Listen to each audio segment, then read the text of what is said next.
हाफिज़ मुज़फ़्फ़र साहब, हमारे ये हाफिज़ मुज़फ़्फ़र साहब बुरहानपुर वाले, लिखा है अस्सलाम वालेकुम रहमतुल्लाहि व बरकातुहू। मुफ्ती साहब, हमारे इलाके में एक इमाम साहब को 13 साल के बाद उस मस्जिद से निकाल दिया गया। अल्लाह ताला उम्मत की हिफाजत फरमाए। मैं देखो, हाफिज़ मुज़फ़्फ़र साहब असल में ये उम्मत का अलमिया है।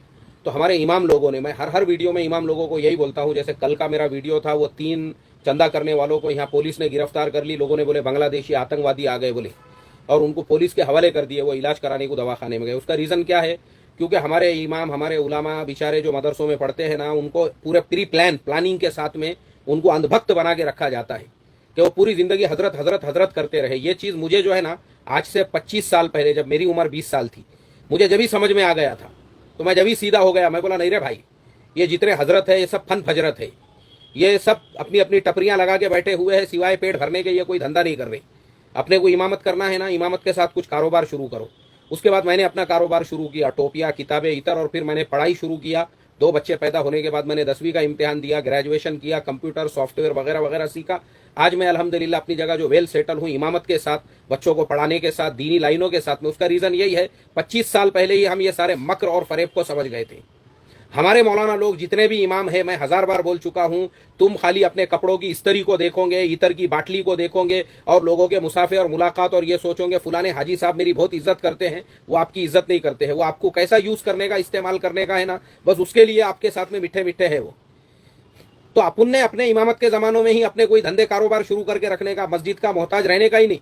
इमामत करो खिदमत के जज्बे से, बस तनख्वाह लेके। मैंने भी तनख्वाह लिया, मैंने कभी तनख्वाह छोड़ा नहीं।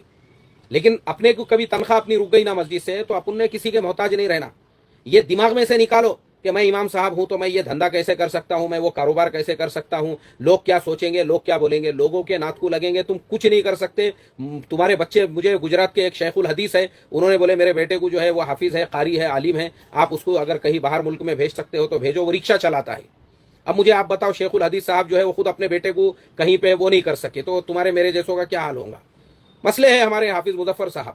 और आपने भी अच्छा किया माशाल्लाह, मैंने देखा आपकी भी तिजारतें, कारोबार वगैरह आप लगे हुए रहते हैं। इस तरह से लोगों ने जो है करना चाहिए अपने धंधे कारोबार जो है ना। मुझे 25 साल पहले, मैं समझा बता रहा हूं, मैंने ऐसी ऐसी मक्कारियां देखा लोगों को। इशराक को पूरे पाबंदी से पढ़ेंगे, चाश्त पढ़ेंगे, 2-2 हजार दाने के मनके पे जिप जिप जिप जिप जिप जिप तस्बीह पढ़ेंगे, तिलावत करेंगे, सब करेंगे, मगर मुनाफिकीन से भी ज्यादा कपट, कीना, हसद, जलन, बुग़्ज़ ऐसा भरा हुआ होगा, गू गोबर के जैसा दिलो दिमाग के अंदर, इमामों के खिलाफ, उलामा के खिलाफ। और इस तरह से जो है एक दूसरे को नीचा दिखाने के लिए एक दूसरे की गीबतें हो रही है। इशराक तक जो है खूब तस्बीह, तिलावत, और उसके बाद फिर गीबतों की मजलिस है। रुक रुक बोले अभी मैं इशराक पढ़ता, फिर गीबतों की मजलिस लगा के बैठेंगे अपन। यही धंधे हमारे यहाँ पे हो रहे हैं, जो मुसलमानों का जवाल हुआ। तो हमारे उलामा इमामों का काम है ये। 1000 बार मैं बोल चुका हूं, तुमको ज़हनी गुलाम बनाने के लिए ही 8-8 साल के निसाब बनाए गए हैं। तुम बंधुआ मजदूर रहो, इसलिए तुमको अंग्रेजी, तुमको कंप्यूटर, तुमको दुनिया की मालूमात नहीं दी जाती है। और जो अपने फरसुदा अकाबिर है, और जो अपने मन घड़त बुड्ढे हैं, और जो अपने मन घड़त जो है, जिनको लोगों ने अपना बड़ा बना लिया हुआ है, उनकी अकीदत, उनकी मोहब्बत, सब ऐसा तुम्हारे दिलो दिमाग में 8 सालों तक भरी जाती है, ताकि तुम मदरसे से निकलो तो बाकी दुनिया का सोचो ही मत। इसलिए ये मसले है।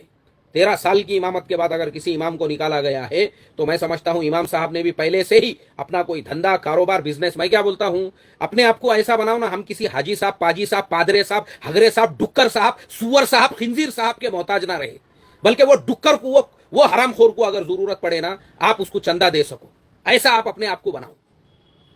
आप क्यों मोहताज बन के रह रहे हो किसी मस्जिद के सदर के, कमेटी के, और किसी जो है हाजी साहब, पाजी साहब के। कुछ अपना खुद का धंधा कारोबार करो, बिजनेस करो इमामत के साथ में।